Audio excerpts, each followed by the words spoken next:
मित्रांनो, जेव्हा छत्रपती शिवाजी महाराजांना पुरंदरचा तह करावा लागला तेव्हा मिर्झा राजा जयसिंग आणि त्याच्या आजूबाजूच्या मंडळीच्या पॉइंट ऑफ व्ह्यूने छत्रपती शिवाजी महाराजांची ही झालेली सर्वात मोठी नामुष्की होती आणि सर्वात मोठी हार होती. कारण 36 किल्ल्यापैकी 23 किल्ले द्यावे लागले होते. कष्टाने, घामाने आणि आपल्या आप्तेष्टांच्या रक्ताने कमावलेला प्रदेश त्यातला 70% प्रदेश त्यांना द्यावा लागला होता.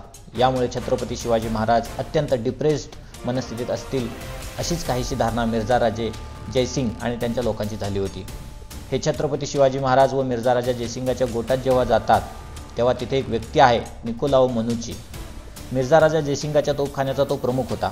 छत्रपती शिवाजी महाराज तिथे गेल्यानंतर त्याला स्वतःहून प्रश्न विचारतात, त्याच्याशी आदबीने बोलतात, त्याच्या तोफेविषयी, तोफ गोळ्याविषयी, तोफखान्याविषयी अनेक प्रश्न विचारून त्याला भंडावून सोडतात.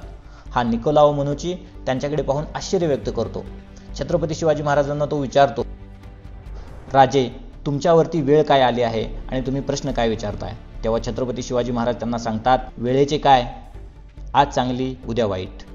वेळ कुठली असली तर ती निघून जाणारच आहे. आपण मात्र शिकणं आणि पुढे चालत राहणं कधीच सोडलं नाही पाहिजे. 2025 मध्ये छत्रपती शिवाजी महाराजांची ही शिकवण आपण जर शिकलो नाही तर आपल्या शिवभक्त असल्याचा काही उपयोग नाही. जय शिवराय.